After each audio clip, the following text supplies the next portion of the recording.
Bom, boa tarde a todo mundo que está aqui, obrigada pela presença. A gente está de novo no encontro Poesia, Ficção e Crítica, dessa vez presencial, mas com a possibilidade de também ser assistidos online. Então, queria agradecer a presença de vocês e a presença da nossa convidada de hoje, que é a Cláudia, diretamente da UNAM, da Universidade Autônoma do México. Eu vou apresentar a Cláudia, depois vou apresentar o Wagner, que aceitou também o nosso convite para fazer a mediação, que é professor aqui na UERJ de Língua e Literatura hispânica, certo? Não é só espanhol. Então eu vou apresentar primeiro a Cláudia. A Cláudia tem uma porção de coisa para falar dela. Professora e pesquisadora da Faculdade de Filosofia e Letras da Universidade Nacional Autônoma do México, a UNAM, tradutora, doutora em Teoria Literária pela UFMJ e mestre em Letras pela UERJ. Coordena o Seminário de Pesquisa Linguagem Poética e Pensamento Crítico sobre o Contemporâneo em Iberoamérica e o Seminário de Tradução Literária da Cátedra João Guimarães Rosa da UNAM, FFYIFVIL, né? Vocês falam. FFVIL.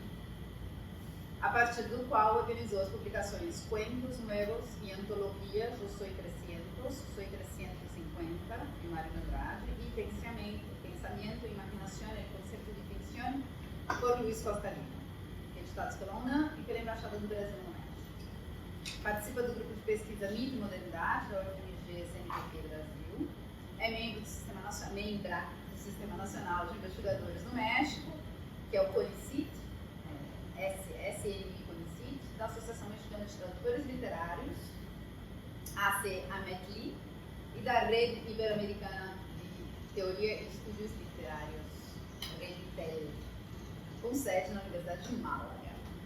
Essa é a Cláudia.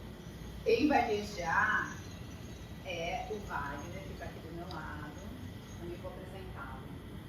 Wagner é licenciado em Letras Português e Espanhol pela Federal do Paraná, mestre, doutor em Letras também pela UFPR. Atualmente desenvolve pesquisa na área de tradução literária. Foi professor substituto de Língua e Literatura Espanhola no curso de Letras da UFPR.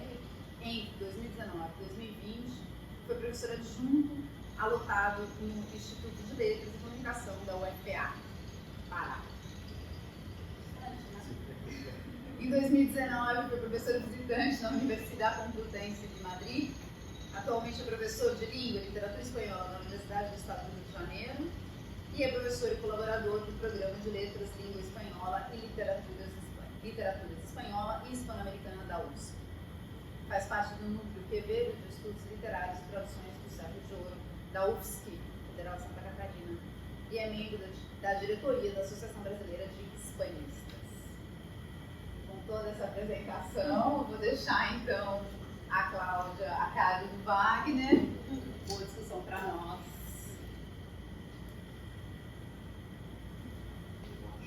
Eu estou na frente, né, para você, para que você não trabalhar, se quiser começar, você pode começar e depois. Gente, boa tarde. É uma super emoção estar aqui nessa tarde na UERJ. Muito obrigada, Carol, Carolina, Correia, Wagner Monteiro. Queria agradecer também a colega super especial do coração, Leonardo Davino, a Ieda Magli, a Giovana Bealtri, a todos que estão aqui presentes, aos que estão escutando a gente aí pela transmissão. É uma alegria muito grande participar desse projeto, né, Poesia, Ficção e Crítica, presencialmente na UERJ, no Rio de Janeiro.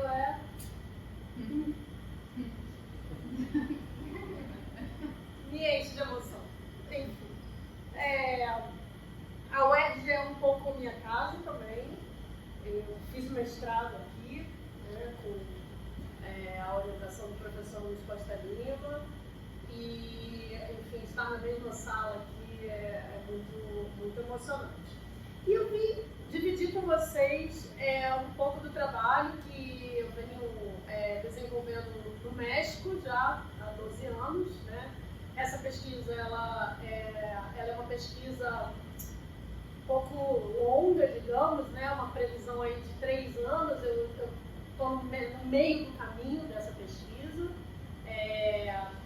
Com ela, né? Foi uma proposta também que eu fiz para a coordenação de pesquisa da Faculdade de Filosofia e Letras, que a gente tem uma coordenação de investigação.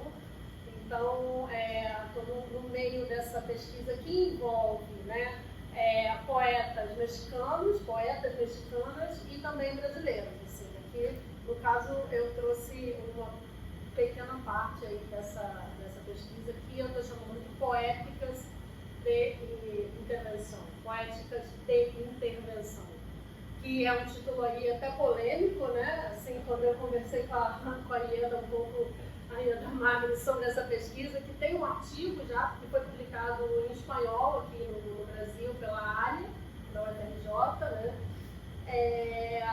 Enfim, eu até procurei explicar aí nos detalhes o porquê, né, de chamar essas escritas, né, essas escrituras, localizá-las aí nesse lugar de intervenção, porque intervenção, hoje eu vou falar um pouquinho disso também, e a partir do trabalho de dois poetas, né, que eu gosto muito, mexicanos, que é a Minerva Reynosa e o Rodrigo Flores Santos. Então, assim, eu deixei esse material, né, para dois livros deles, né, o que ele fez em parceria com a Dolores Dorantes, né, que é Intervenir, né, que também tem muito da inspiração aí desse nome, né, de pensar, de nomear essa reflexão, né, sobre a poesia contemporânea. E o outro da Minerva Reynosa, né, que é o Mamútil Jimbaitaí. Então eu vou falar mais especificamente sobre esses dois livros e vou só mostrar um panorama aí geral, né, do que é essa pesquisa. Essa pesquisa ela se desenvolve em a partir de três frentes, né? A questão do mito, a questão do corpo e a questão da contravisualidade, né? Que é um conceito que eu adoro assim, essas conexões que existem, né? Porque a gente quer preparar tudo, né? Assim, como muito controlado, e a vida leva a gente para o descontrole. Outro trabalho também que tem a ver com essa pesquisa, né? Que é a questão do controle do imaginário, que é algo que o Luiz Costa Lima trabalha, enfim, que a gente tem também trabalhado nessas pesquisas sobre a linguagem poética na América Latina. E nesse lugar do descontrole, eu chego no Rio, enfim, fui ver uma exposição do Walter Firmo, né, maravilhosa, e no catálogo tem um texto de uma colega nossa daqui da UERJ, né, a Janaína, que é da comunicação, e ela traz justamente esse conceito de contravisualidade. Eu vou falar um pouco para vocês também hoje, e que eu estou apenas entrando, né, nessa questão, mas que o livro mais recente do Rodrigo Flores Santos, né, que se chama Ventana Cerrada, vai justamente aí nesse caminho, né, de pensar a desconstrução de uma visualidade hegemônica, né, de pensar outras possibilidades de olhares, né, e de construções de olhares, sobretudo no que se relaciona a questões como racismo, né, como a questão de gênero, e a partir de um trabalho muito bonito que ele faz nesse livro com os álbuns de família, né? Então, assim, tudo a ver, né, se conectando, assim.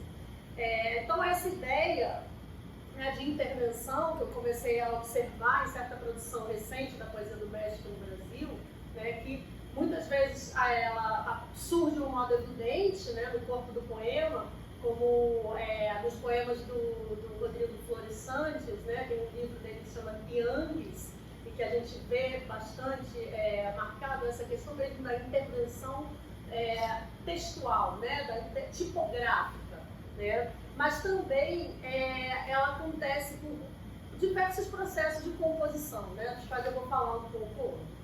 Ela faz a gente pensar no tempo presente e na necessidade da imaginação para a sobrevivência humana. Então, essa pesquisa, de um modo geral, ela se propõe a analisar alguns aspectos desses processos, né? Um deles seria a presença do trabalho sobre o mito, que eu desenvolvo a partir sobretudo, de uma análise, né, de um texto de uma outra escritora mexicana, que ela não é poeta, mas ela trabalha um ensaio de um modo muito poético, que é a Jasmina Barreira, Linha Negra, né? E também da Sara Uribe, que tem um livro que, enfim, já tem aí uma fortuna crítica importante, inclusive a professora Suzana Stramin também tem um trabalho sobre ele, um artigo que se chama Antígona Gonçalves. Né? Então, assim, essa questão do mito eu apresento mais aí, com mais detalhes nesse artigo da área, né? Que vai com esse foco mesmo para pensar essa questão do mito. A relação entre visualidade e campo textual a partir de uma perspectiva da contravisualidade e a encenação dos corpos nos poemas. Né?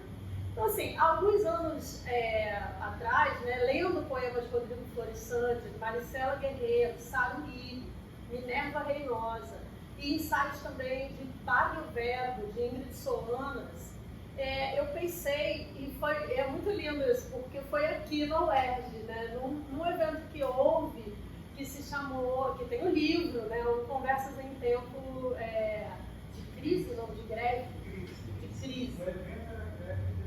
O evento era na greve, exatamente. E tem um livro, né, então nesse momento eu estava pensando uma ideia de uma lógica da interrupção, né, na poesia mexicana, que por diferentes modos marcavam certos poemas da produção recente da poesia no México. Né? E já daí eu tinha interesse nessa discussão sobre os deslocamentos do sujeito em uma realidade de violência, que é um tema recorrente na escrita contemporânea, né, sobretudo latino-americana, e que tem sido um lugar aí muito de anunciação frequente das escritoras e dos escritores no México, no Brasil e na América Latina.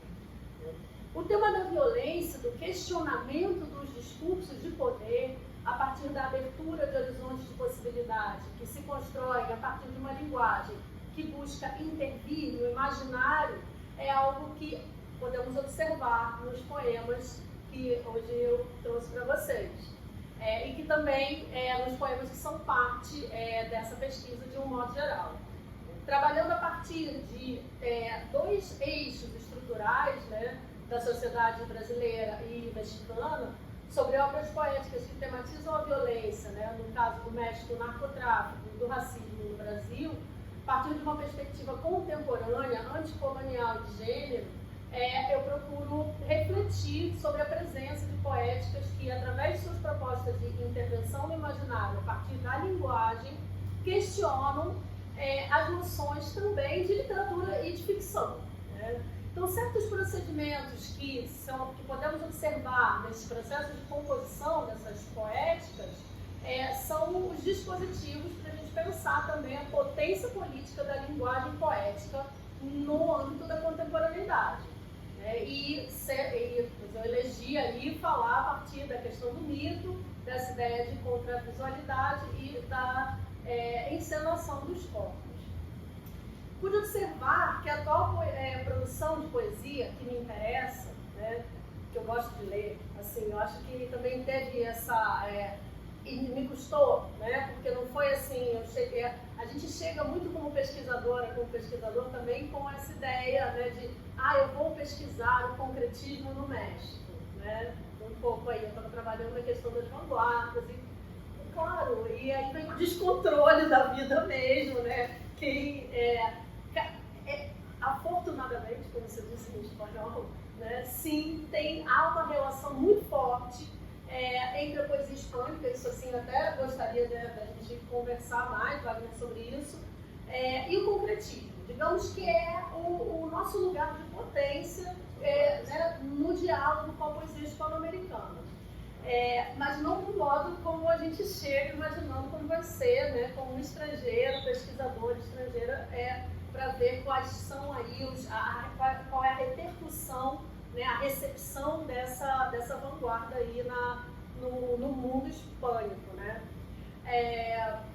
Mas aí era isso. Então, essa ideia, né, de qual a poesia que eu gosto de ler, que me provoca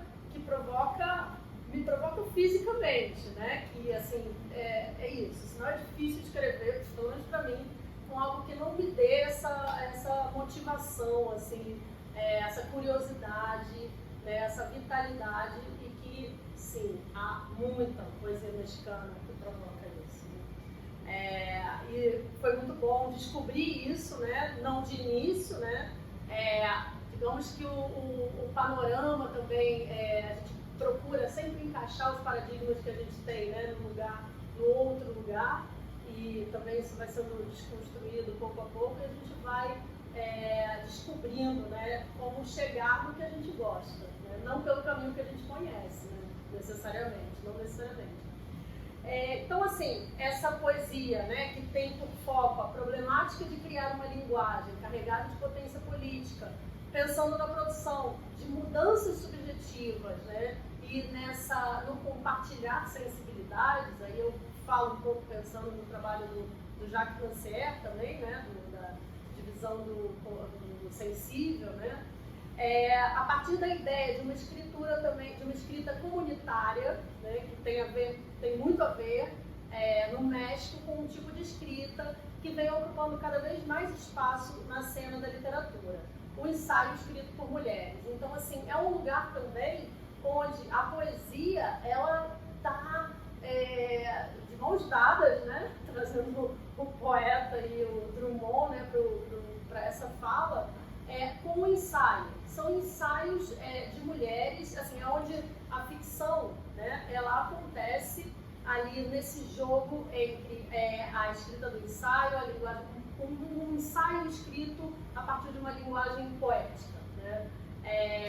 E eu penso também tem uma autora que é muito maravilhosa, assim, dos anos 50, a Josefina Vincenz, né, que é o livro vazio, né? Então, problematizar a escrita, problematizar a literatura, trabalhar a partir da impossibilidade mesmo de escrever, né, mas com essa linguagem altamente poética, né, quase aí uma referência muito forte na literatura mexicana, principalmente a produzida por mulheres, né, no século XX e XXI. O meu interesse por esse tipo de escrita se deve, né, justamente por esses ensaios poéticos, a essa aproximação com a poesia, entre ensaio e poesia, né, o que explica também essa pesquisa no meu desejo como professora de teoria, como alguém que também trabalha em teoria e gosta de teoria, né, de pensar os conceitos de ficção e de literatura em relação com o discurso de poder. Que a gente, inclusive, recentemente também vou falar para vocês aí sobre um trabalho que a gente fez em março, né, a partir da Cátedra Guimarães Rosa, que a Carolina falou, dos livros, né, e a gente fez uma tradução do texto do Costa Lima, do História, Ficção e Literatura, da parte do conceito de ficção, né? Então, assim, há esse desejo e essa abertura também para a gente dialogar entre Brasil e México a partir dos nossos pensamentos, da nossa teoria, da nossa produção de teoria e de crítica, né? Eu acho que é uma demanda, assim, que ela é urgente e é o momento. Então, também tem esse interesse, né, em esses poemas ou essas escritas, esses ensaios que levam a gente, né, a pensar o conceito de ficção, pensar o conceito de literatura. Esse lugar, né, onde os limites dos gêneros, né, se transbordam, né, a gente pode observar, como eu falei para vocês no texto da Josefina Vincenz, Livro Vazio, que é de 1958, que problematiza a literatura, a ficção, os gêneros, a partir da impossibilidade mesma da escrita exposta pelo seu personagem masculino, né? Também podemos observar nas obras ensaísticas de Rosário Castellanos, Margot Glantz, que super recomendo a leitura. A gente tem aqui traduções ao português pela Paloma Vidal, né, de textos da Margot. É uma grande ensaísta mexicana, assim, vale muito a pena conhecer e ler a sua obra, né? E também nas colaborações teóricas e críticas de Cristina Rivera Garza, né, que nos levam a uma compreensão mais profunda de certos trabalhos atuais que dialogam com essa produção.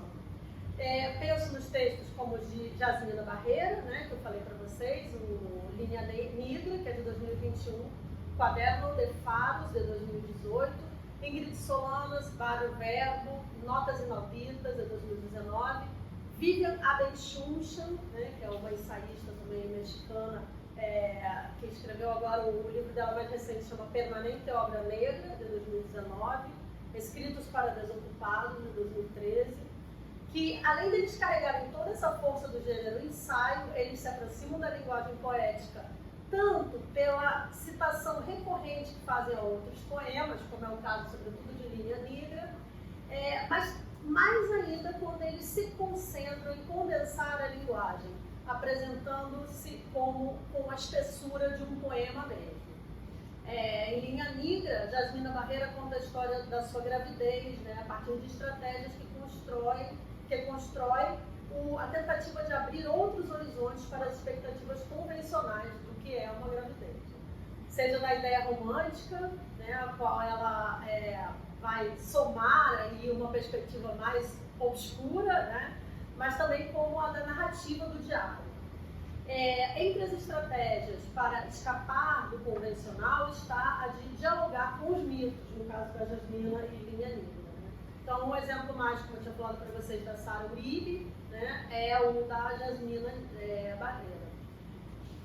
E o diálogo com os mitos, né, recorrente nessa atual produção literária no México, como a Jasmina, a Sara Uribe, é um dos processos de composição que constitui o que venho chamando de poéticas da intervenção. E aí, cabe aqui esclarecer que a intervenção, nesse sentido, tem a ver com as estratégias criadas para interceder a partir da linguagem do imaginário da leitora e do leitor, provocando assim um deslocamento subjetivo que o leva a questionar a realidade e a forçar os limites do real. Então seria como um dispositivo, essa ideia de intervenção seria como uma possibilidade de pensar como um dispositivo discursivo, né? É complexo, porque, e essa era a discussão que a gente teve, né, que eu tive com a Ieda, porque não quer dizer aqui a ideia de intervenção, ela não implica uma ação relacionada a uma mudança social, né? Não tem essa expectativa de vamos mudar o mundo com a poesia ou com a literatura, mas sim transformar, tocar e compartilhar subjetividades, né? Então, falei para vocês um pouco dessa prolífica produção de poesia no México, né, sobretudo nos últimos 10 anos, com as poetas que eu já mencionei aqui, né, os poetas, a Sara Uribe, a Maricela Guerreiro, Eva Castanheda, Citlari Rodrigues, Sérgio Lô e Minerva Reinosa e Rodrigo Flores Santos, que é sobre os quais eu vou falar um pouquinho e trouxe um pouco da poesia deles. E que, claro, meu sonho é trazer eles aqui, gente. Assim, né? Seria incrível a gente poder fazer realmente aí, presencialmente, esse encontro aí entre a poesia mexicana e a brasileira. Então, essa ideia também começou a surgir quando eu estava lendo há um livro de ensaios que chama Los Muertos Indóciles, né, que é escritura e desapropriação da Cristina Rivera Garza. Né? A Cristina Rivera Garza, agora ela está à frente de um doutorado de escrita criativa em espanhol no México, em Houston, e é uma importante ensaísta e pensadora, né, justamente dessas poéticas que conseguem ou que têm um interesse em trabalhar a partir das problemáticas, né, do país. Eu acho que quem leu também o Intervene viu um pouco disso, né, dessa questão urgente aí dos desaparecidos, né, essa questão da escrita do limite, né, da violência, do horror, né, como aquele texto do... o Marcos Natali também escreve muito, né, sobre essa questão desse lugar, né, do limite, né? E aí, bom, aí eu, como escrever um poema depois de Auschwitz, né, é o adoro. E ela coloca uma questão, né, a Cristina Rivera Garza, nesse ensaio, que é de 2013, que é quais são os diálogos estéticos e éticos aos que nós lançamos, nós, né, a tarefa de escrever literalmente rodeados de mortos. Né? Quais são os diálogos estéticos e éticos aos que nós lançamos a tarefa de escrever literalmente rodeado de mortos? E isso ela faz uma análise muito bonita, muito profunda sobre o livro Antígona Gonçalves da Sara Uribe. Né? Daí, a partir daí, ela desenvolve toda a ideia desse conceito de desapropriação que ela trabalha nesse livro e retoma um pouco do narcopolítica, né? Narcoescrituras e necropolítica, né? Do Achille Mbembe, né? Então vamos pensar agora, trazer aqui os dois poetas dessa tarde, né? Que é a Minerva Reinosa e o Rodrigo Flores Santos, que sim conhecem a poesia brasileira e leram os concretistas e trazem referências, né, sobre o Brasil, sobre a cultura brasileira e sobre essa relação com a poesia, sobretudo dos concretos, né, para o trabalho deles. Em março desse ano, a gente teve, quando houve essa publicação, né, da tradução do Costa Lima e as traduções do Mário de Andrade, né, dos Contos Novos e da antologia do São 350, essas publicações elas aconteceram dentro de um evento grande organizado pela Embaixada do Brasil no México, com as cátedras que eles apoiam em diferentes universidades do México. Então tem a Cátedra Guimarães Rosa da UNAM, né, tem a Cátedra Machado de Assis, numa universidade que se chama El Claustro de Sorbona, e a Florestan Fernandes, que era o Colégio de México. Então, para comemorar, né, celebrar o centenário da Semana de 22, houve aí essa série, um ciclo de estudos e debates e muitas atividades e as publicações dos livros. E houve uma oficina de poesia com Carlito Azevedo, né, online, foi híbrido, né? A maioria das atividades foram presenciais, mas houve essa atividade em linha e a Minerva participou dessa oficina. Vários poetas mexicanos participaram. Foi bem interessante aí, né? Também para a gente ver o interesse que sim existe, né? De dialogar, de conhecer mais aí a poesia brasileira e a cultura brasileira. Então eles têm em comum esse interesse, né, pela poesia, pela cultura brasileira, e eu trouxe para vocês um momento do... isso já pode passar. Pode deixar isso. Um poema que o Rodrigo Flores Santos, né, lê, e é um poema que ele fez sobre Elis Regina, né? Então, dizendo que, ainda que só conheceu pelo vídeo, né, ele sentiu aí o vibrante, né? Ele fala, a gente vai ouvir aí o poema que ele gravou, né, num programa, né, do México. Então, eles têm em comum isso, essa questão de trabalhar também a partir de documentos, né, como, por exemplo, o Ventana Cerrada, onde ele trabalha a partir... essa questão do texto e da imagem é muito forte no trabalho dele, da fotografia, né? Mas de desconstruir, né, essa convencionalidade do que seria um álbum de família, né, do que seria uma fotografia de família. Outra questão que é muito forte, que tem a ver com isso que eu falei para vocês da Cristina Rivera Garza, né, do escrever no limite do horror, né, da questão da violência, é a questão da fronteira. Né? Isso é muito forte na poesia mexicana atual, muito forte no trabalho tanto da Minerva como do Rodrigo. Né? Então aqui no Intervenir é muito claro isso. Né? A Dolores Dorantes, inclusive, ela é uma poeta mexicana que ela migrou aos Estados Unidos, ela vive nos Estados Unidos, como a Cristina Rivera Garza.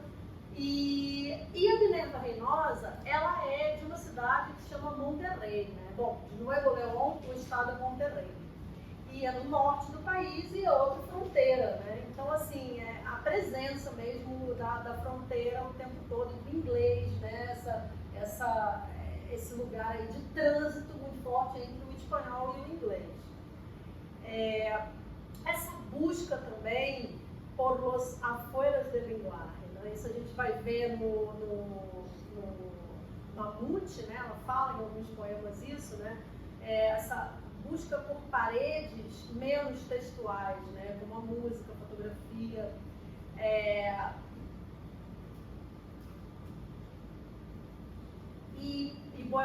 E essa relação com a imagem, né? Que não é algo que surgiu, por exemplo, na poesia do Rodrigo Flores Santos agora, né? É algo que já vem aí sendo construído, por exemplo, a partir de Tiangues, que é esse livro de 2013, e eu escrevi um pouquinho sobre ele justamente nesse ensaio, né, da área. Tem um poema que se chama Cameraman. E o Rodrigo, ele participou, a gente fez um curso binacional, né, entre a UERJ e a Faculdade de Filosofia e Letras, durante a pandemia, em 2021, onde 9 professores daqui da UERJ participaram, né, inclusive a professora Carolina Corrêa, o professor Leonardo Davino, a professora Ieda Magri, Nabio Araújo, e o Rodrigo participou também, né, e eu comecei a trabalhar essa ideia da poéticas da intervenção, né? E chamei ele e a gente fez uma análise desse poema Cameraman, dessa relação que ele trabalha entre texto e fotografia, entre poesia e fotografia. Outra coisa que eles têm em comum, né? Bom, a Minerva trabalha muito, isso eu acho maravilhoso da poesia dela, né? Essa colocalidade e essa linguagem da rua, né? Essa linguagem do norte do país, com uma referência muito forte em ambos casos, dos anos 80, né, de toda essa cultura pop dos anos 80, né, da música.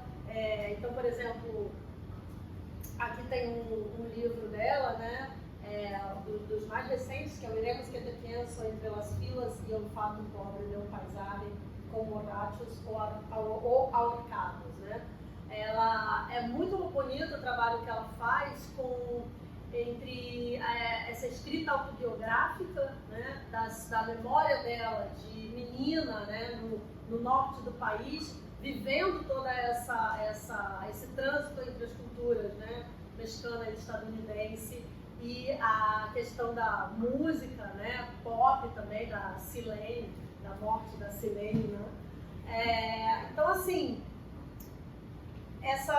esse universo, né, dos anos 80, ele está presente em ambos os trabalhos e é muito interessante para nós brasileiros, né, brasileiros conhecer, porque é muito diverso, né? Assim, é aquela questão da América Latina, mas como a gente vive, né, como é rico a gente vê como isso era vivido, né, nos países hispânicos da América Latina, e como a gente viveu, né, de um outro modo aí essa cultura dos anos 80 e 90. Também a questão da violência, da guerra do narcotráfico, dos desaparecidos, né, das fossas clandestinas, também aí são temas que estão presentes, né, nos trabalhos dos dois.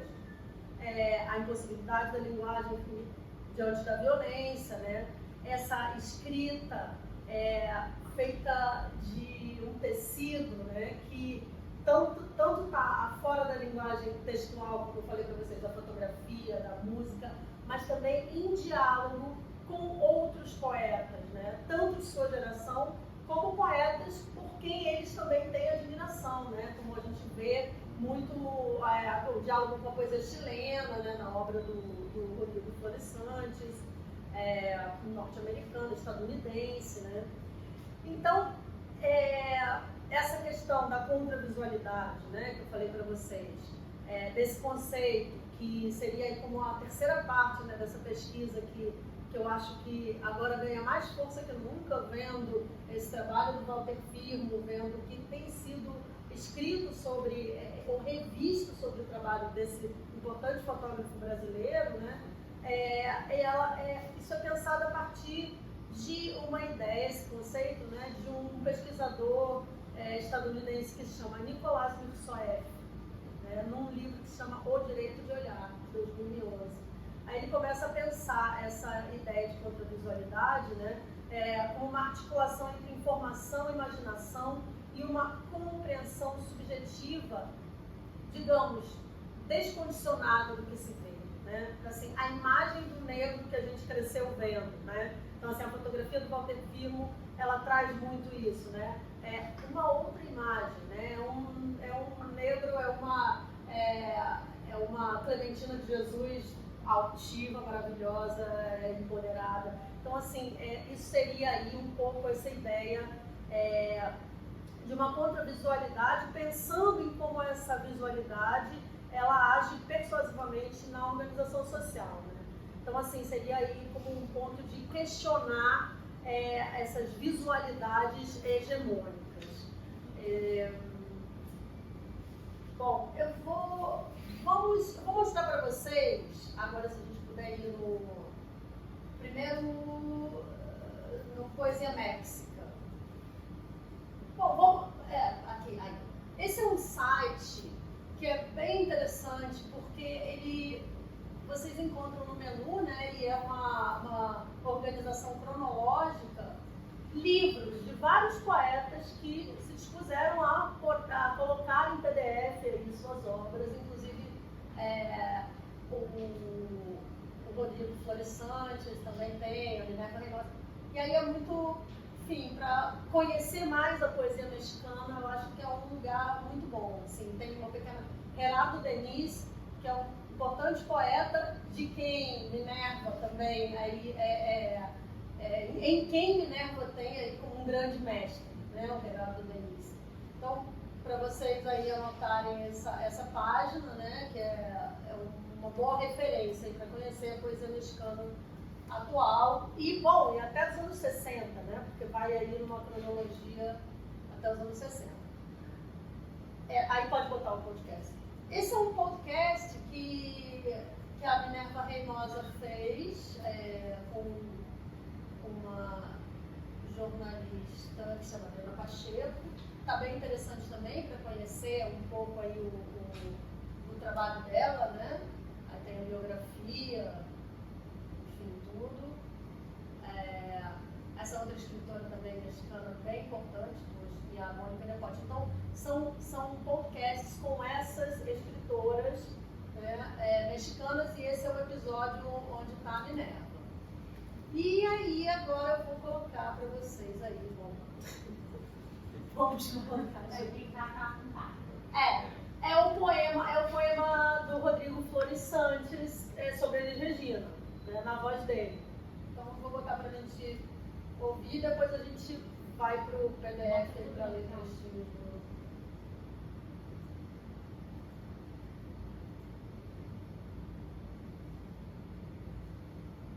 Tá bem, não deve ter áudio, porque é o...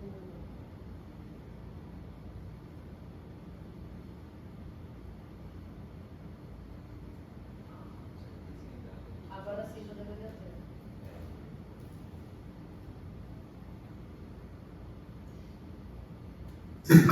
Quien escribe, el miedo siempre en mi cuerpo como... Tem que ficar perto. Foi mal colocado.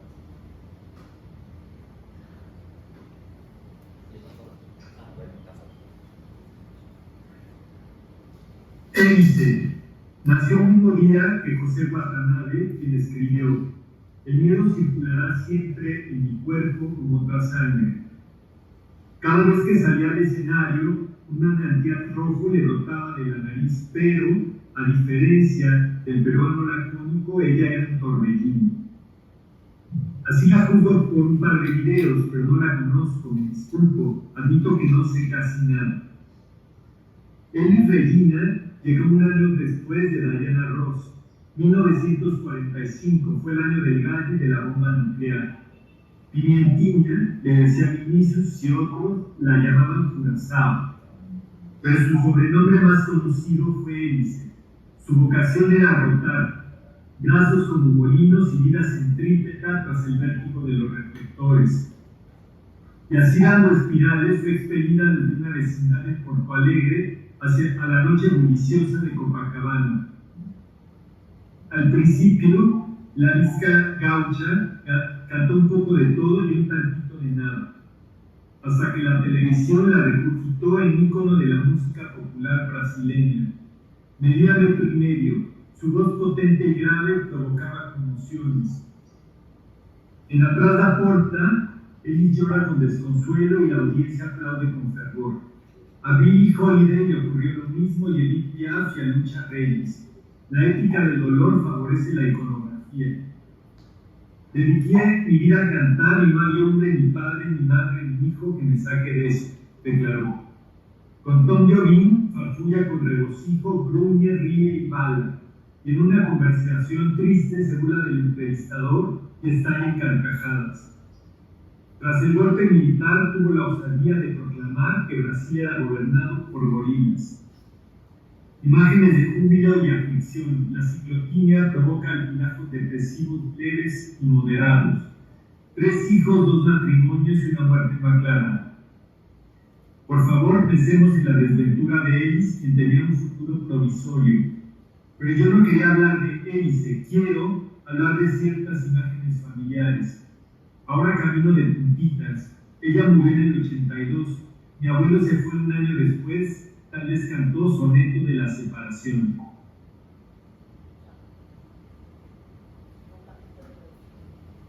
Então, assim, é muito interessante, né? Como ele fala, né, do Torbellino, né?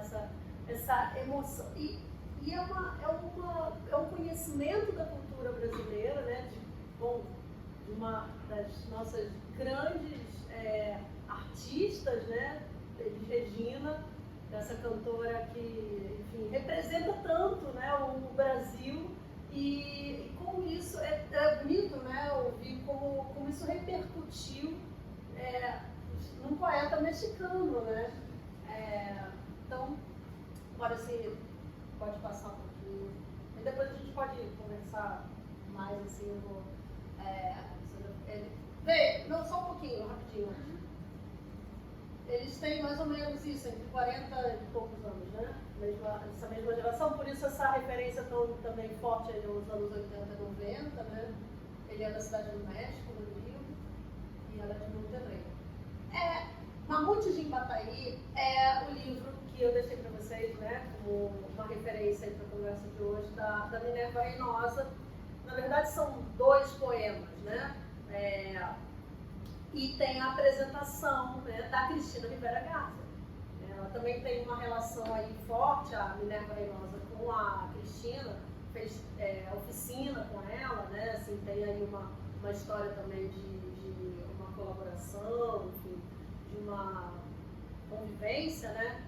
E a Cristina Rivera Garza, no prefácio, ela pinça, né, essa frase de um dos poemas do livro, que é uma linha geopolítica através do puente, né? Que ler a Minerva Reynosa, né, é estar nessa linha geopolítica, né, através de uma ponte. Claro, porque isso desde o primeiro poema aí, né, do Troller, que ela fala dessa fronteira, né, que é uma das mais transitadas do mundo, se não a mais, né, de San Isidro. Então ela trabalha em toda a poesia dela aí, né, nesse lugar da fronteira e nessa ideia, né, de uma linha, né, geopolítica. Então ela fala que a Cristina, né, eu leio e de repente eu sou algo plural, né, meus pés sobre os que meu corpo se sustenta, ele é menos textual.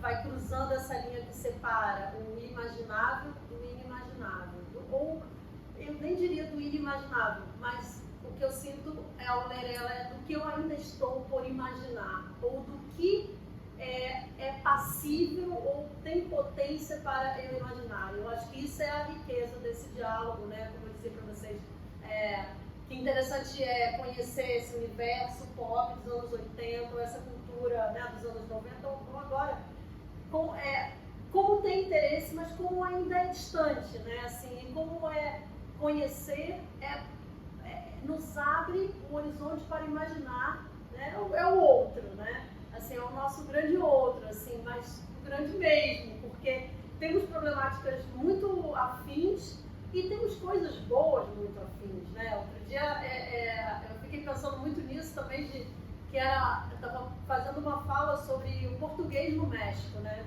E aí eu dizia nós temos muitas afinidades, a partir também, pensar essas afinidades a partir das diferenças que temos, afinidades nessas problemáticas que são latino-americanas, né?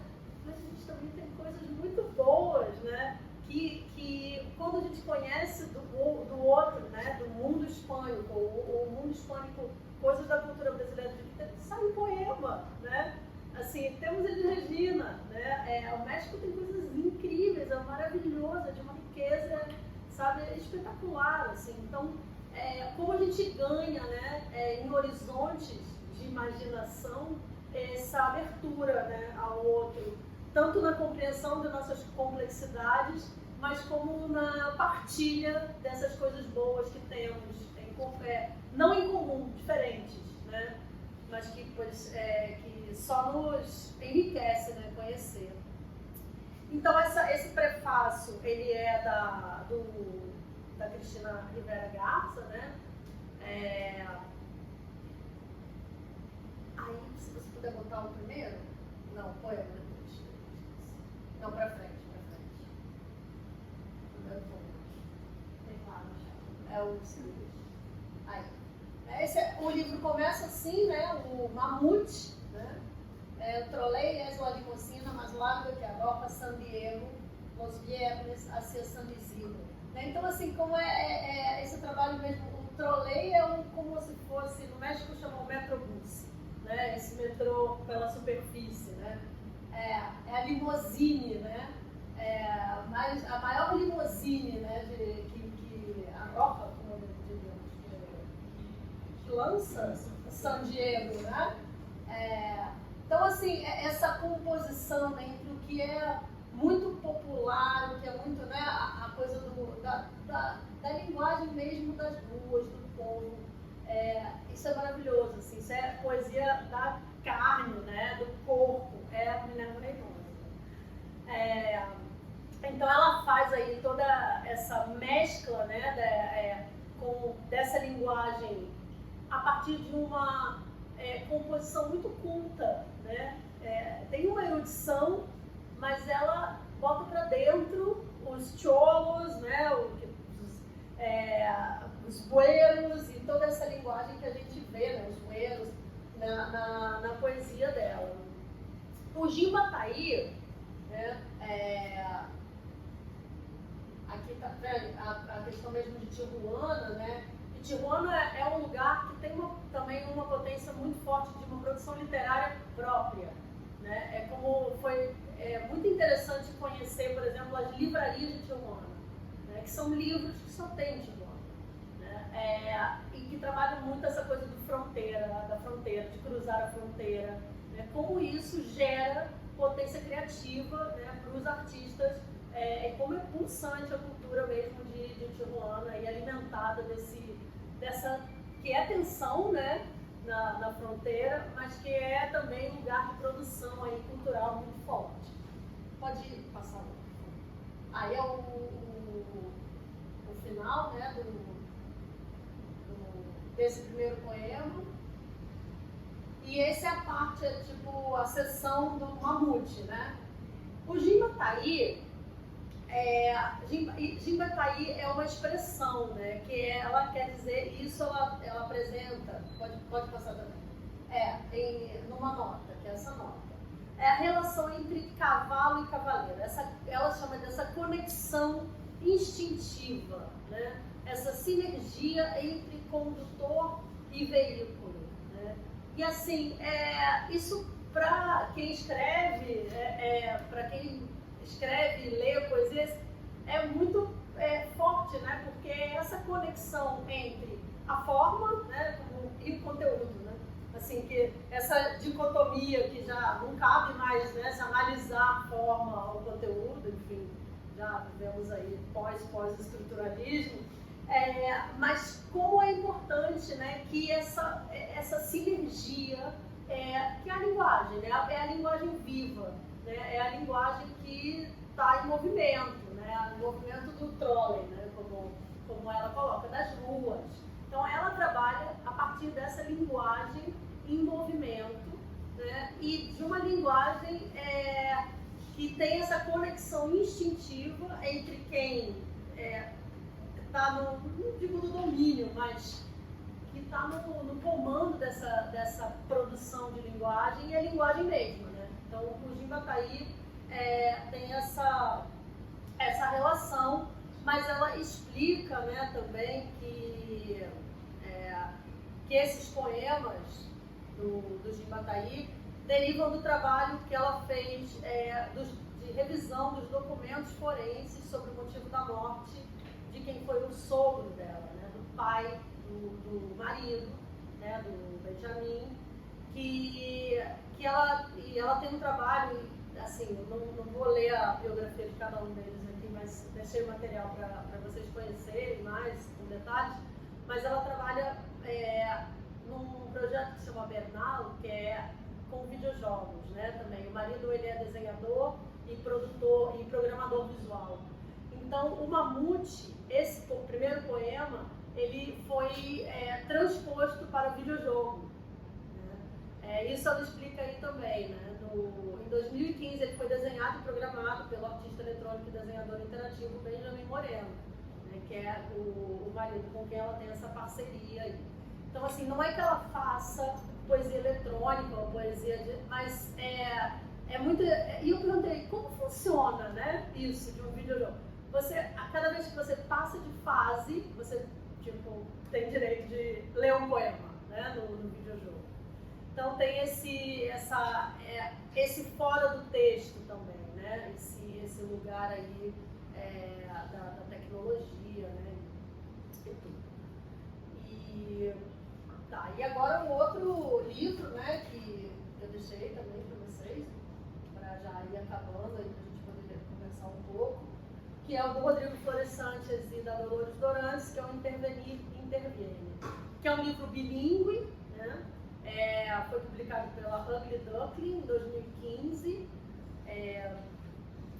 e ele também é um poema que apresenta, assim como o Antígona Gonzalez, né, da Sablibe, essa questão muito forte da violência, do narcotráfico, né, dos desaparecidos no México, né, de como escrever sobre isso, né, como fazer um poema, né, a partir disso.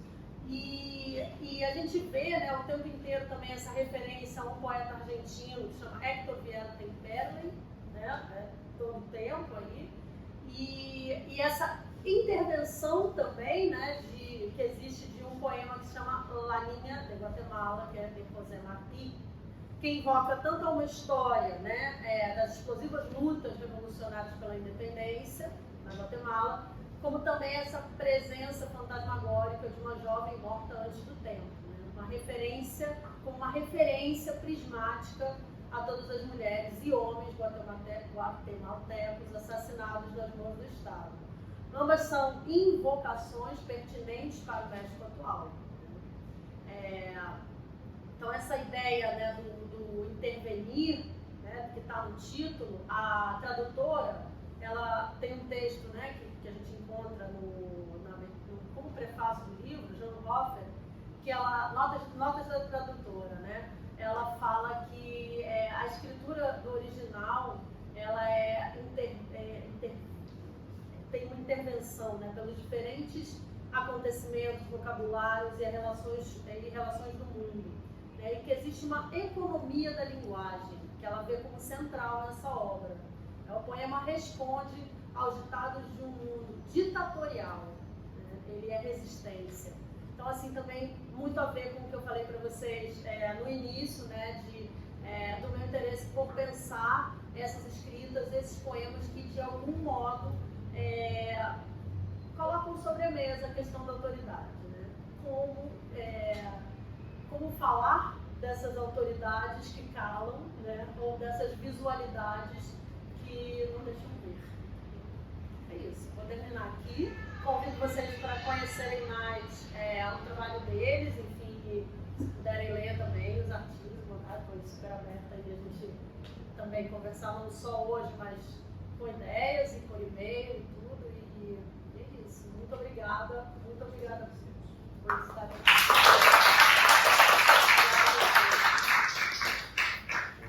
Vou começar aqui falando um pouquinho. Quero agradecer a Cláudia por essa aula magna para a gente de poesia mexicana contemporânea, né? Assim, um passeio assim, bastante completo pela poesia contemporânea, alguns autores assim, que a gente acaba não tendo no mesmo tempo, professor de literatura hispânica, né? Às vezes a gente não conhece, né? São autores bastante, alguns desconhecidos. E eu pensei, eu anotei algumas coisas aqui, Cláudia, para perguntar para você, para a gente começar a conversa. Primeiro eu queria, levando um pouco para a tradução, que eu tenho pensado bastante nos últimos anos, eu fiquei pensando como que essa poética de intervenção, como que ela se configura numa poesia traduzida. Porque eu li, né, que essa nossa fala, os dois livros, tanto do Intervenir, do Rodrigo Flores Santos, né, Dolores Dorantes, e daí eu estava pensando também no livro do Mamute Jinpaitai, da Minerva Arenosa, e eu fiquei pensando como que com essa linguagem, com essa complexidade, essa intervenção, ela parece estar tão atrelada a uma linguagem específica, uma linguagem de rua, essa linguagem, então, como que isso pode ser passado, como que essa intervenção ela pode também se configurar num texto traduzido. Então, se você já chegou a pensar sobre isso, como que essa problemática se desenvolve, né, numa tradução também?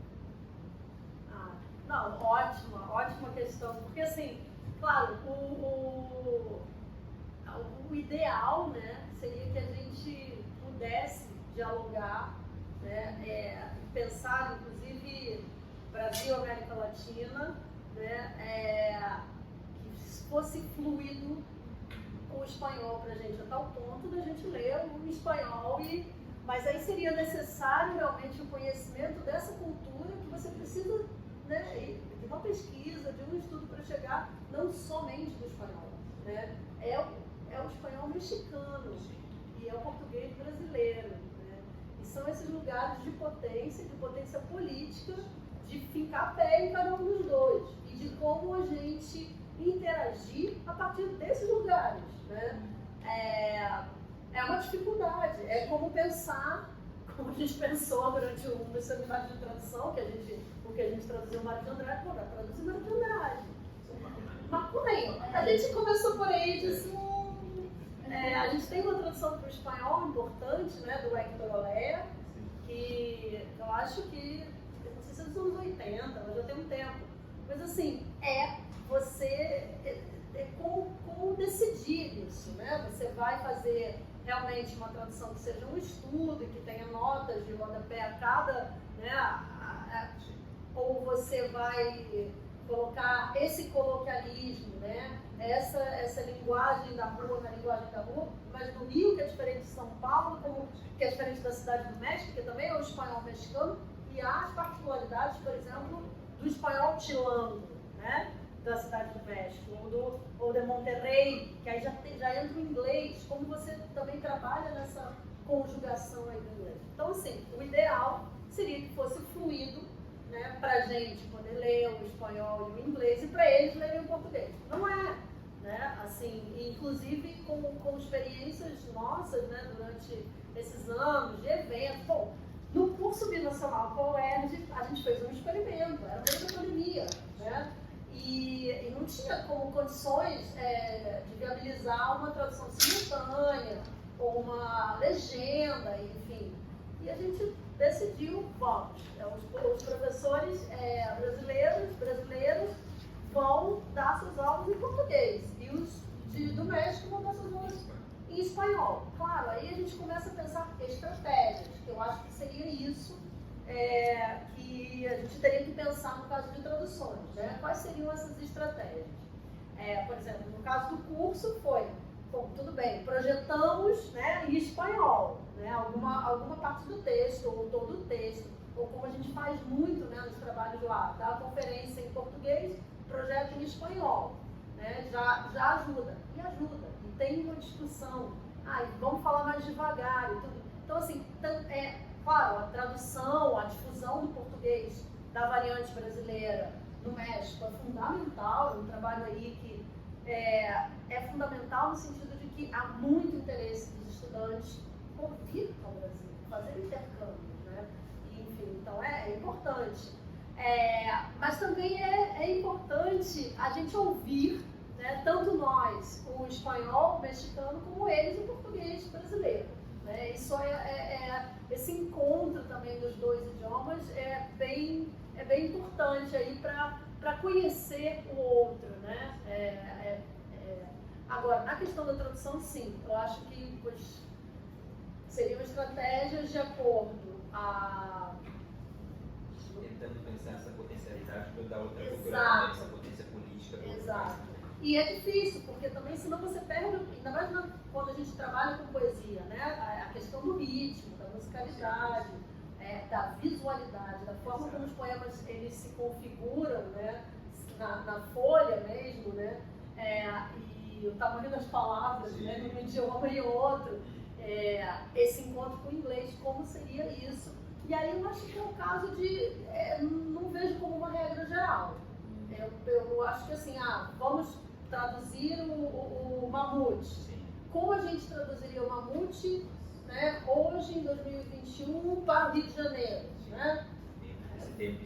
Vamos pensando estratégias que eu defendo que sim, tem um viés político, né, não de homogeneizar o português, né, ou homogeneizar o... Não, eu acho que assim, aí sim seria. Então é o carioca, né, ou é uma linguagem do hip hop de São Paulo. Né? Inclusive isso faz parte do trabalho criativo mesmo da tradução. Né? Então, já que ela fala, né, da pop dos anos 80, da cultura pop, como a gente faria isso, né, na cultura de São Paulo, né, que tem a ver com a questão musical, o hip hop, não sei, assim, teria algum trabalho bem aí de acordo da Haroldo de Campos de transcriação. Né? Eu tenho outras coisas anotadas, mas acho que eu mapearia aqui para outras perguntas.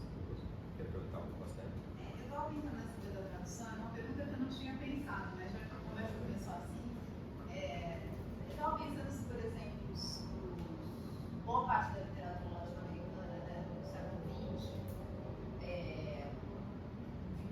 ligada ao mundo, né, a carisma mágico, ou uma figura como Marquês, por exemplo, que usava o quechua dos rios profundos, né, por exemplo.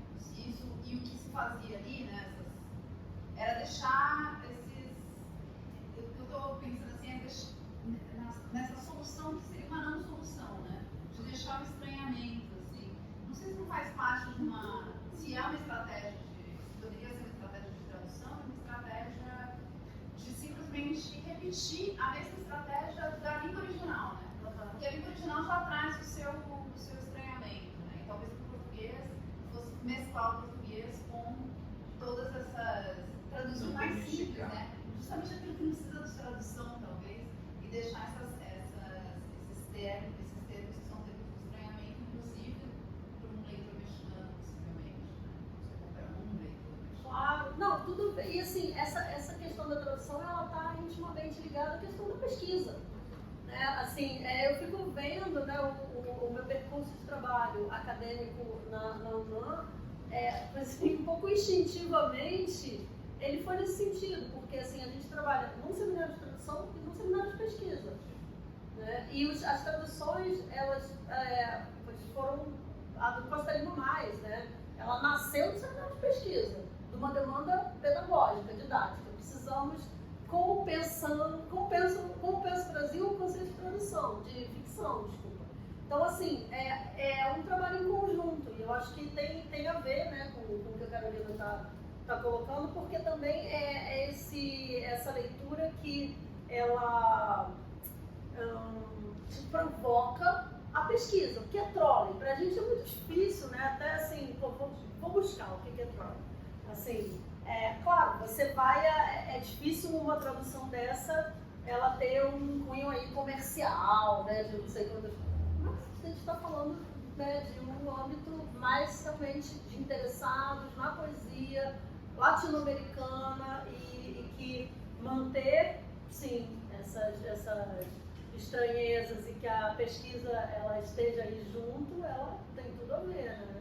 E, inclusive essa coisa do idioma, né, só para completar essa que eu disse, né, que era um trabalho que começou de um modo muito intuitivo, porque eu desde 2015 eu dou aula em hispânicas, no Colégio de Letras Hispânicas, de teoria. E eu dou pensamento brasileiro. Eu não dou aula de literatura brasileira, eu dou aula de teoria e de pesquisa. Né? Pesquisa em estudos latino-americanos e de teoria no Colégio de Letras Hispânicas. E aí eu comecei a perceber um interesse muito grande dos estudantes no Brasil, do pensamento brasileiro, e como chegar a esses alunos que não eram, onde também eu dei aula no Departamento de Letras Portuguesas, mas que já dominavam, eles possuem essa ferramenta do idioma, né, digamos, que eles não têm. Então, assim, é como chegar ao português a partir do Brasil, desse interesse pela música, pela cultura, pela produção literária. E, então eu vou estudar o português. Né? Mas eram alunos que, inicialmente, eles são de letras hispânicas. Sim. Isso que eu ia perguntar, se me permitir de novo, já só para pegar um gancho, isso que eu ia perguntar do Costa Lima, porque você comentou que você fez mestrado no Costa Lima, então, na teoria do Costa Lima, você comentou até que ela foi traduzida agora para o México, né? E o Costa Lima, por exemplo, na ousadia do poema, ele pensa, agora no último livro dele, em alguns poetas, né, contemporâneos brasileiros, como Ana Martins Marques, e como que a teoria do Costa Lima pode ajudar para pensar, no contexto da poesia mexicana, nessa poética de intervenção. A obra do Costa Lima também tem uma entrada nesse sentido? Olha, não li ainda a ousadia do poema, acabei de comprar.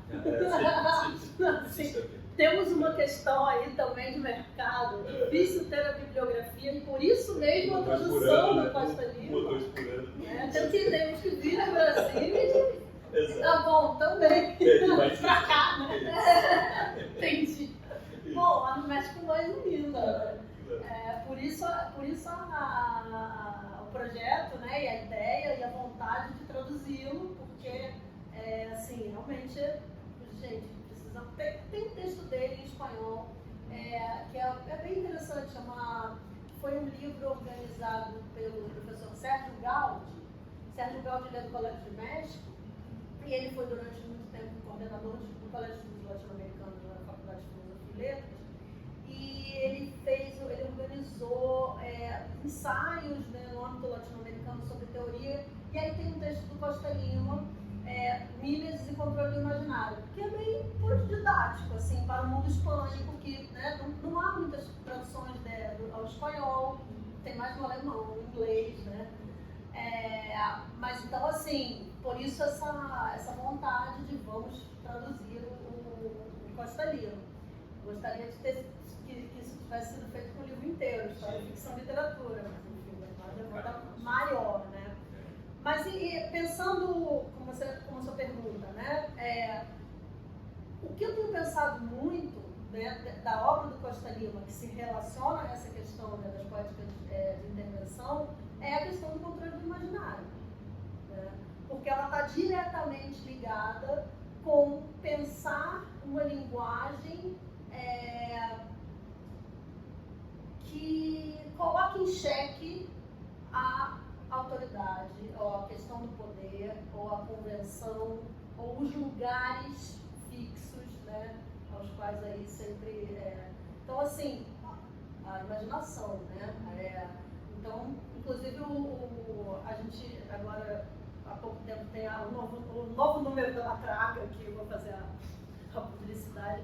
Tem um texto que a partir do trabalho de uma artista mexicana que se chama Remédios Varo, que é uma pintora, que ela é espanhola, ela era espanhola, né? E houve uma migração grande, né, da Guerra Espanhola, né, ao México, e um grupo de artistas que são surrealistas, ficaram conhecidos como as surrealistas, né, como Nora Horna, Leonora Carrington, Remédios Varo.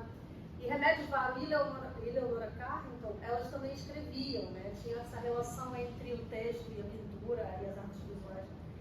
E aí eu comecei a trabalhar uma questão do feminino e do estrangeiro como lugares de descontrole. Né? Então, assim, sim, o pensamento do Costa Lima, ele é muito presente, né, nessas reflexões, e eu acho que ele é muito potente para a gente pensar a literatura latino-americana. Né? E é nessas relações, né? Nossas e com o México. Cheguei agora, mas você falou de uma coisa que eu estou assim, vivendo com isso, sobre a questão das traduções. Não sei se você falou isso antes, mas é porque eu estou entrando num momento da minha pesquisa que eu achei que ia ser surpreendente, mas está sendo chocante, que foi quando eu fui procurar a recepção da Lígia, que é a autora que eu pesquiso, dentro do contexto latino-americano. Lígia Fagundes. E aí, assim, eu estou pesquisando em cada biblioteca de cada país latino-americano, os 20 lá, e eu não acho nada. E aí, quando eu vou pensar, e quando eu vejo na França, Lígia tem mais tradução para o francês, para o polonês, do que para o espanhol. E aí eu falei, bom, aí fui comparar com Clarice. Clarice tem muito mais traduções, mas ainda assim, Clarice tem mais traduções para o alemão do que para o espanhol. E eu lembro que no encontro que a gente teve com a Autêntica Contemporânea, uma das pessoas que estavam neste ela tinha comentado sobre isso, sobre como ela sentia que o câmbio é meio que unilateral, a gente traduz muito mais eles do que eles traduzem a gente, assim, ela meio que soltou esse shape, não sei se é verdade. Mas, se for verdade, eu pensei que é porque eu nunca imaginei que uma escritora como a Lígia fosse tão boa, assim, na Academia Brasileira de Letras só tem 2 traduções oficiais para o espanhol. Aí eu tô achando umas coisas assim, catando na internet, que eu tô tentando tirar isso de pedra ali, mas eu queria entender o que acontece, porque eu não sei se é porque eu pesquiso saída, mas eu acho que eu li bastante coisa da galera do México e tal, eu recebo mais, as mídias no geral. Eu queria entender se é assim mesmo, se eles não ligam pro Brasil, ou se, e por quê, sabe? Eu queria entender isso, assim. Se eu encontrar alguma coisa dela, eu te mando. Não tem. Te respondo. Você foi procurar na biblioteca da Nicarágua. Não só da Lígia em si, eu tô pensando assim, por que rola... mas com os brasileiros, assim, se rola. Isso aí já é uma questão, né, que vem já de tempos. Por exemplo, Haroldo de Campos, que era um leitor da poesia hispano-americana, né, muito mais do que os grandes poetas eram como pais, né, como Afonso Reis, da literatura brasileira. Que eu acho que sim, liam, talvez comentassem pouco, né. Não sei, é uma questão, realmente. Eu acho que passa também a coisa da tradução da literatura brasileira, né, do México, assim. Por exemplo, a gente tem autores que, mesmo tendo escrito em espanhol da Espanha, como o João Cabral de Melo Neto, pouquíssimo conhecido no México, né? Você não encontra nas livrarias. E João Cabral tem publicações em espanhol da Espanha, né? Então, assim, eu acho que passa por questões que talvez agora a gente tenha a oportunidade, né, de enfrentar ou de viver de um modo diferente com esses interesses, né, de um lado e do outro, por uma rede que eu acho que precisa se configurar de um modo que seja menos iniciativas pessoais, mas institucionais, que é um pouco que a gente vem tentando trazer, né, com esse trabalho, porque fica realmente numa coisa, no interesse, né, o Afonso Reis apoiando Manuel Bandeira, né, com, você quer traduzir a Sor Juana, então te dou material, e ele traduz a Sor Juana e ele escreve esse livro, né? Vocês hispânicos sabem bem que até hoje é uma referência no estudo da literatura hispânica no Brasil, né? Muito com a ajuda de Afonso Reis, mas eram coisas assim, né? Um apoio, escolhas pessoais, apoios. Então, assim, é muito totalmente pontual, né? Claro que agora também já o abanico é outro, né? A gente já tem, por exemplo, agora a gente já encontra muito mais da literatura brasileira contemporânea ou atual, né? No México. No Chile, ou edições argentinas. A Argentina traduz muito e chegam ao México, né? Mas assim, sim, temos muitas autoras e muitos autores traduzidos. Por exemplo, Ana Martins Marques, né? Angélica Freitas, essas todas estão traduzidas. A gente tem uma super tradutora, que também é outro sonho, trazer ela aqui, a gente fazer uma oficina, que é a Paula Branco. É preciso também, eu sinto que é preciso também que exista uma, assim, reforma de que tipo de literatura está sendo trazida para a gente também na faculdade, porque a gente não vê muito interesse em literatura contemporânea. Eu, pelo menos, não no curso de letras, eu curso em inglês, literaturas. E contemporânea é uma coisa que chega muito até a gente. Eu sou uma pessoa que estuda tradução. E tradução é uma coisa que assusta muito. E ainda assusta muito, ainda mais quanto mais você vai para um lugar em que existem muitas variações de uma língua, de uma forma que não seja classicista. Tipo, você estuda inglês. E, obviamente, existem muitas variações do inglês, mas você não pega uma bagagem como você pega desse trabalho que você trouxe, por exemplo, do Mamute. Porque a língua é muito específica ali, porque ela passa muita coisa. Assim como a gente vê, por exemplo, as pessoas falando sobre o português brasileiro. A gente vê muita diferença entre o português do Rio de Janeiro, o português de São Paulo. E uma pessoa que vem de fora para traduzir isso dá medo. E muita gente, por exemplo, quando você entra nesse mundo de estudar tradução, você recebe muitos que você tem que traduzir muitas coisas e evitar, por exemplo, notas de rodapé e tudo mais. Porque eu acho que tudo também é o público que está consumindo aquilo. Porque esse é o tipo de livro que é muito consumido por eles, mas é muito consumido por pessoas que têm interesse naquela área. Isso não é levado muito abertamente. E você vai traduzir isso, esse tipo de literatura é uma literatura que é muito importante você traduzir com cuidado e mantendo, como ela tinha dito, original. Porque não existe tradução para aquilo. E aquilo carrega uma coisa que a gente não conseguiria passar, por exemplo, em português. E só que as pessoas têm muito medo, as pessoas, de colocar palavras no original em notas de rodapé explicando, porque o livro vai ficar muito grande, e também falta interesse de editoras de fazer livros maiores, porque eles têm explicações maiores, porque hoje em dia a literatura está virando outra coisa, assim, em relação ao público. E as pessoas que estão consumindo, a gente fala muito sobre a literatura hoje em dia sendo feita também para pessoas consumirem de uma forma rápida, a literatura sendo fácil, e muitas vezes isso não te faz sentir muita coisa, as literaturas de hoje em dia, assim. Pois essa é a dimensão da pesquisa, Sim, né? exato.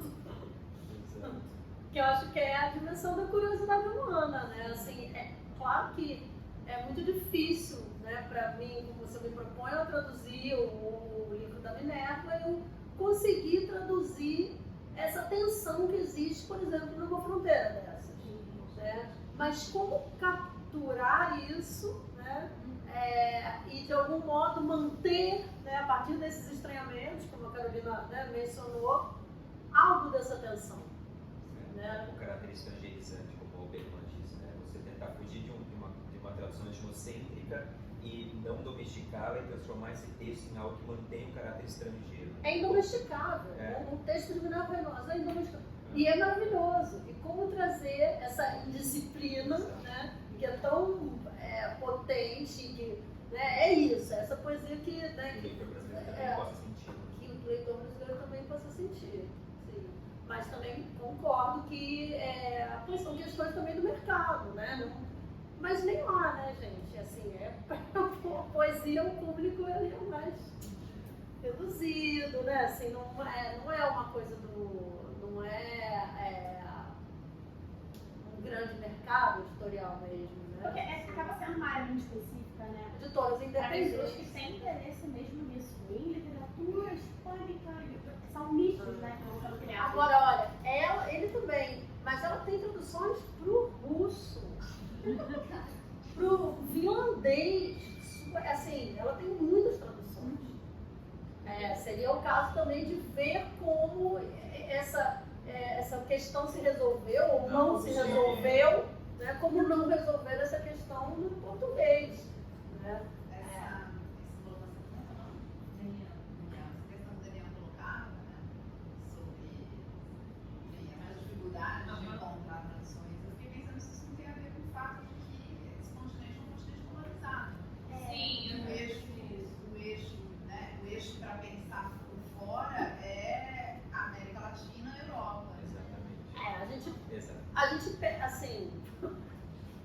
tem Portugal e Estados Unidos, Brasil e México. Né? A gente tem aí essa questão. A gente não fala diretamente. Eu acho que por isso eu digo que esse momento talvez seja um momento histórico e único, onde algumas fronteiras se abrem, né, políticas, e que a gente possa diretamente dialogar. Né? Mas é complicado, assim. O eixo sul-sul, né? Eixo sul, exatamente. Mais alguma pergunta? Eu tenho uma. Então, como você estava falando, a gente projetando até no Costa Rica, né? Então, é uma curiosidade mesmo, né? Eu estava pensando naqueles dois conceitos dele, né? O índice de produção e o índice de representação, né? Que está atrelado à ideia do controle do imaginário também. E aí vai, né, lá na trilogia do controle do imaginário vai mostrar como a gente sempre teve uma espécie de veto ficcional por essa presença meio que constante da nação, por exemplo, essa busca pela nação, né, que vai trabalhar com documento, né? E aí vai mostrar como isso sempre acabou se configurando a maior parte do nosso romantismo, do nosso regionalismo, sempre como uma mímese de representação, e que foi muito preconizada aí por boa parte da nossa crítica sociológica, de matriz uspiana, sempre foi muito valorizada aí pela própria formação da literatura brasileira do Cândido, né? Então o Brasil acabou sendo um certo entrave para a nossa produção literária, em certo sentido, né? Sempre essa busca constante do que é ser brasileiro, a nação, como uma espécie de problema ali que perpassou todo o nosso século XIX, ainda marcou uma questão ali para o modernismo também. E aí eu queria saber se essa questão se coloca como um México, como uma espécie de problema ali na literatura mexicana. Essa questão da nação? Essa questão da nação, e como que você acha que essa literatura contemporânea que você trouxe pra gente, como que ela se relaciona com essa temática do nacionalismo, ou se essa temática simplesmente desapareceu, se essa temática do tipo, o que é o México, somos mexicanos, em que medida nos diferenciamos da Espanha ou dos Estados Unidos, ou se essa questão simplesmente não é mais um problema para esses autores, isso já nem aparece no horizonte. Assim. Eu acho que assim, desses poetas, né, desse conjunto aí que eu disse para vocês que me interessa pensar, acho que é toda uma perspectiva crítica, né, a essa ideia de noção, inclusive essa ideia de documento, de testemunho, né, como pensar o avesso desse documento, né, quando o Rodrigo Flores Santos faz um poemário, né, como se diz em espanhol, um poemário, a partir das fotografias do álbum de família, mas pensando nessa ideia do negativo, né, do avesso, uma contravisualidade, é uma perspectiva também crítica também até essa ideia de família perfeita do álbum, né, essa ideia de nação que dá o grito, né, Viva México, assim, mas não que seja isso é nesse nicho, né, desse conjunto aí que existe, que está pensando aí criticamente essa questão da nação, que certamente ela está muito presente, muito forte. Eu acho que isso é uma questão latino-americana, né? Que, claro, com suas especificidades aí no Brasil e no México, assim. Mais alguma coisa? Essa proximidade com a fronteira, por exemplo, como você estava falando, que está muito presente, deve ser muito esquisito para ele se diferenciar estando tão próximo de outro território, né? Parte o México literalmente, o território era parte do México, a Califórnia inteira. Então, agradecer a Cláudia.